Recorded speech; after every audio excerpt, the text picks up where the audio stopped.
Quality ہے, اچھا وہ ہے, ایکسپینسو نہیں ہے. بالکل, دیٹس اے ریئلی گڈ. ہاں, اور بہت سارے برانڈز ہیں اس طرح کے, آپ ٹرائی کر کے دیکھتے رہیں کہ کون سا آپ کی اسکن ٹائپ کے لیے بہتر ہے. اچھا آپ کالر ہیں ہمارے ساتھ اس وقت؟ ٹھیک ہے, کالر ہیں ہمارے ساتھ. جی السلام علیکم. السلام علیکم. وعلیکم السلام, کون بات کر رہا ہے؟ میں شادیہ بول رہی ہوں. شام بات ہے. کیا حال ہے آپ کے؟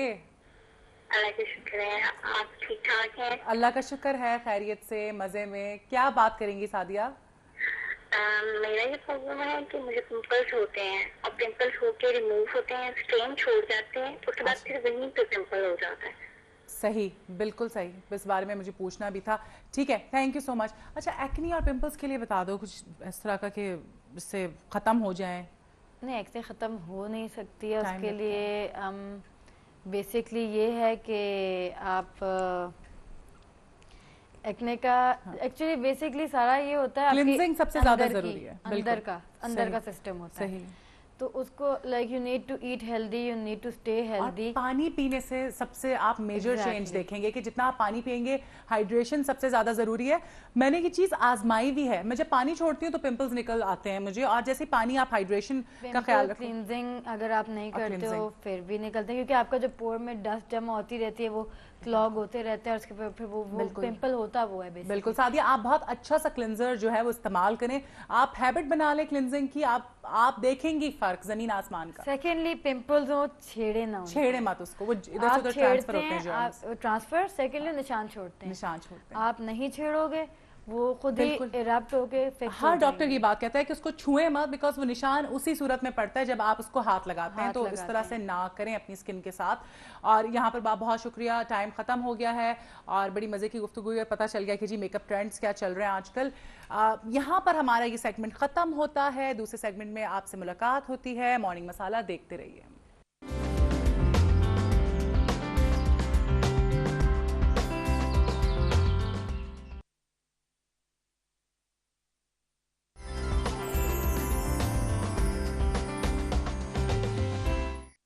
جی ویلکم بیک ٹو مارننگ مسالہ, اور یہ ہمارا سیگمنٹ ہے سیلیبریٹی کارنر کا. سیلیبریٹی سے بھی آپ کی ملاقات کرواتے ہیں, لیکن اس سے پہلے میں آپ سے شیئر کرتی جاؤں ہسٹری آف دا ڈے. تو جی ہسٹری آف دا ڈے یہ ہے کہ 27 جولائی 1953 میں نارتھ کوریا اور امریکہ کے درمیان ہونے والی جنگ کا اختتام ہو گیا تھا, جس میں امریکہ, شمالی کوریا اور عوامی جمہوریہ چین نے جنگ بندی کے معاہدے پر دستخط کر دیے. تاہم جنوبی کوریا نے جنگ بندی کے اس معاہدے پر دستخط کرنے سے انکار کر دیا تھا. اور جو دوسرا ہسٹری آف دا ڈے ہے وہ یہ ہے کہ آج کے ہی دن 1949 میں دنیا کے پہلے مسافر بردار جہاز ڈی ہیولینڈ نے پہلی اڑان جو ہے وہ بھری تھی. یہ تھی ہسٹری آف دا ڈے. اور اب آپ کی ملاقات کرواتے ہیں, اس وقت ہمارے ساتھ موجود ہیں معروف شاعر, اور ان سے گفتگو کا آغاز کرتے ہیں. رحمان فارس, کیسے مزاج ہیں آپ کے؟ بالکل ٹھیک ٹھاک, بہت شکریہ. کیسا آغاز ہو آپ کی صبح کا؟ مسئلہ تو نہیں ہوا صبح اٹھنے میں؟ نہیں, every day is a new day for me, I consider. اچھا, اور میرا خیال ہے کہ ہر دن آپ کو ایک نیا چانس دیتا ہے زندگی کا, ایک نئی اپرچونٹی, ایک نیا موقع دیتا ہے. تو آپ کو ہر صبح کا آغاز پازیٹیو مائنڈ کے ساتھ اور پازیٹیو فریم آف مائنڈ کے ساتھ کرنا چاہیے. بہت خوبصورت بات, بہت اچھا میسج. اچھا یہاں پہ میں ان کی پروفائل کے حوالے سے, ان کے کام کے حوالے سے آپ کو بتاتی چلوں کہ رحمان فارس جو ہیں وہ 6 سال پہلے CSS انہوں نے کیا اور سول سروس جوائن کی. اس کے علاوہ ادبی حوالے سے مختلف ٹی وی چینلز پر لاتعداد پروگرامز جو ہیں وہ کنڈکٹ کیے, اور آپ مختلف اخبارات میں انگریزی کالم بھی لکھتے رہے ہیں, اور ٹی وی ڈراموں کے ٹائٹل سانگ بھی لکھے ہیں. بحیثیت شاعر آپ کو آپ کا جو مجموعہ کلام ہے میں فقیر شہر وصال کا نومبر میں شائع ہو رہا ہے, اور اس کے علاوہ آج کل جو ہے ان لینڈ ریونیو سروس کے ڈیپٹی کمشنر ہیں. اتنا سب کچھ چل رہا ہے. جی بس زندگی میرا خیال ہے ملٹائی پروسیسنگ کا ہی نام ہے. اگر آپ کسی ایک کام کے ہو کر نہیں رہ جانا چاہیے.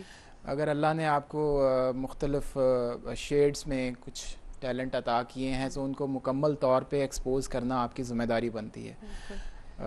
جہاں تک سول سروس کے کریئر کا سوال ہے تو یہ تو ایک ذریعہ معاش ہے, اس کو آپ ایک روزی روٹی کا, بریڈ اینڈ بٹر کا سلسلہ کہہ سکتے ہیں.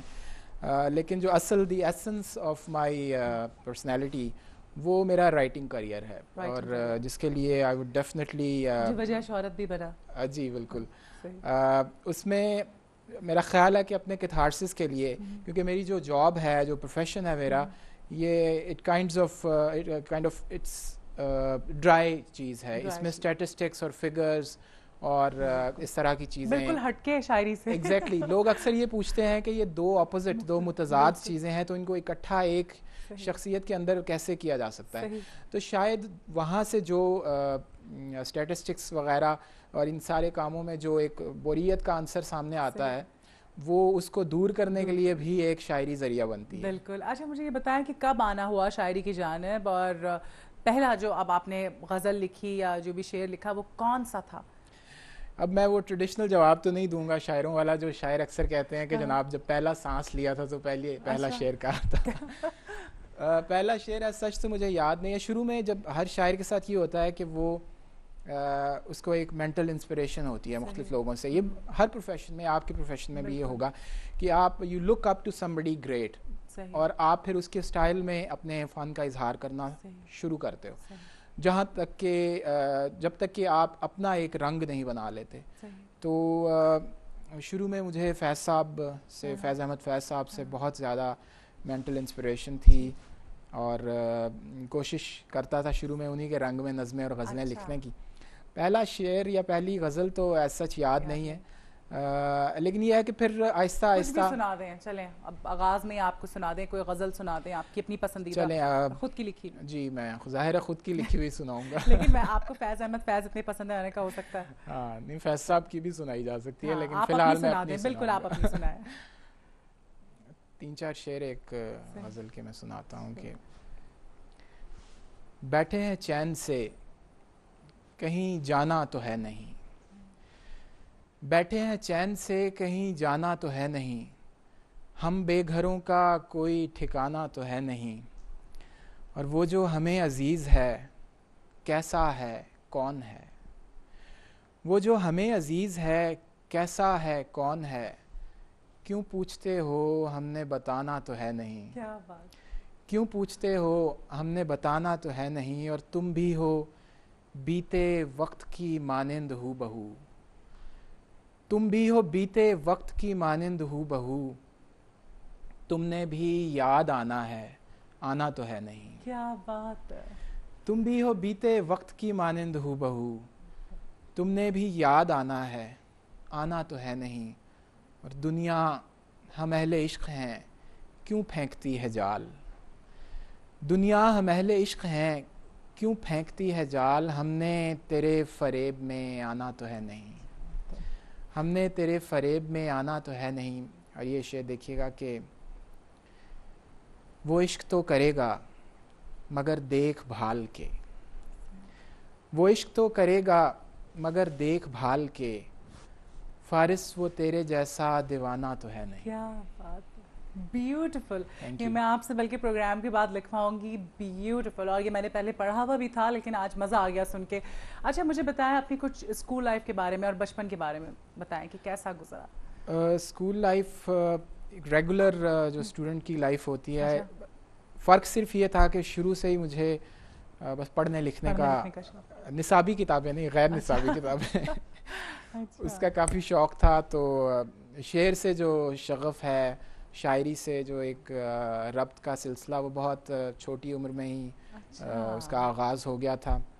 شاید اس کی وجہ ایک یہ تھی کہ ماحول بھی ایسا ملا, دوست احباب جو تھے ان میں سے اکثر جو ہیں وہ شعر پڑھنے لکھنے والے لوگ تھے, تو دیکھا دیکھی بھی بعض اوقات بچہ ایک کام شروع کرتا ہے کہ دیکھیں اس میں سب لوگ اس سے لطف اندوز ہو رہے ہیں تو اس میں آخر کیا رکھا ہے. تو پھر وہ شاعری پڑھنا شروع کی. انسپریشن شروع سے ہی موجود تھی. اسکول لائف کا جہاں تک تعلق ہے تو آئی واز, اللہ کا شکر ہے, I was a brilliant student from the very beginning. Scholarships وغیرہ شروع سے ملتے رہے, یعنی شروع سے ہی میرا خیال ہے کہ ان کو یہ غلط فہمی رہی کہ یہ ایک انٹیلیجنٹ بچہ ہے. تو اس کے بعد میٹریکولیشن کے بعد I just proceeded to Saudi Arabia. میرے فادر ادھر ایک جاب کے سلسلے میں گئے تو ان کے ساتھ ہماری پوری فیملی ادھر شفٹ ہو گئی. کالج لائف میری سعودی عرب میں گزری. اچھا. کالج لائف کے بعد میں بائی پروفیشن ایک ایروناٹیکل انجینئر ہوں. اچھا. میں نے پاکستان ایئر فورس اکیڈمی سے, کالج آف ایروناٹیکل انجینئرنگ سے ایویونکس میں اسپیشلائز کیا تھا. لیکن ایک بات یہ تھی, سعودی عرب میں جاب کی کچھ عرصہ, میرا جو رائٹنگ کا کریئر تھا, I used to write for the Dawn, شعر کہتا تھا,